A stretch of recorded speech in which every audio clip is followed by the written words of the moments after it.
Brittany Jones is joining us now at 1:23. We've seen and talked to so many eyewitnesses, but she's got someone else who's going to let us know what they saw and what they heard. Brittany?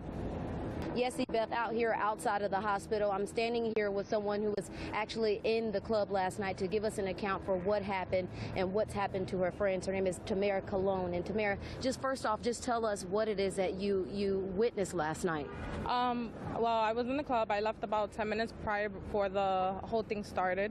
Everybody was having a great time. There was just nothing that looked out of the ordinary. It was jam-packed with security, which is usually, you know, they usually have three security guards. Today they had about 6 or 7. We left out the place. About 5 minutes later on I-4, we got a call stating that there was a shooting. A lot of my friends have been killed. A lot of them are being hurt. They're hurt. I'm still looking for some of my friends. It's really hard right now. It's really hard. I'm so sorry. Yeah. And tell us, you know, what was going through your mind while you were inside? What did you see? What did you hear? Did you return back to the club? I didn't return back because I was just afraid of my safety. I was going to return back just to find my friends. I spoke to a few friends that were crying, some that were with workers there when the shooting came upon. They dropped to the floor, grabbed hands, prayed. Some people escaped through AC systems.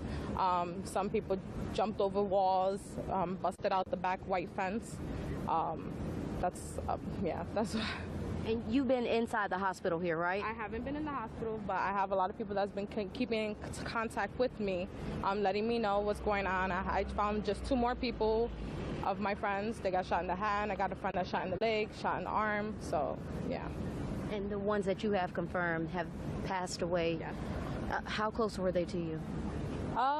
Not super close, but there were people that I went with out. We, you know, like Pulse is a place where everybody is just a family. So it doesn't matter if you guys haven't spoken for years or months. As soon as you guys see each other, you just hang out, have a good time. That's what it was all about yesterday. You and your friend who we spoke to earlier made it out just in time. You know, how are you feeling about that right now? I feel terrible because, you know, I could have been at least help people or just been there for them. It's a sad situation, really sad. And finding out about what happened, you know, has there been a lot of tears, emotion? I have not slept. I probably went to sleep for a half an hour, and I've been blowed up on Facebook and text messages from friends telling me what's going on and just keeping up with the status of everybody. My eyes are bloodshot. That's why I have sunglasses on. I don't know how I'm gonna go on with my day. This was my second home. So it's really sad because now, like, you know, we have no place to go that we feel comfortable with. You know, this is the place that you can go have a great time and not have to worry about being judged for what you are. You can be straight, gay, or bisexual. You were accepted in this place. You know, it's hard to find places like that. And from what they've been telling you, your friends that are texting you from inside the hospital, what are they saying it's like in there? It's a madhouse. People are crying, hysterical. Families are looking for their loved ones. A lot of people are still missing. I just pray to God that everybody that's hurt right now, I hope they just get better. And people out there need to donate, be there for the community, help out, reach out to whoever needs to for the gay community for us to help these people out. It's a sad situation. And it breaks me down inside. Thank you so much. No problem. Thank you. And you just heard her account of what happened, and obviously these people are saying pray for their friends, pray for their families, and anything. And we've seen people stopping by here. I've also seen just a couple steps away a memorial starting to grow with flowers on the ground across the street from the hospital. But again, we'll keep following this developing story. Back to you, Ebeth. But Brittany Jones has more now from Orlando Police Headquarters.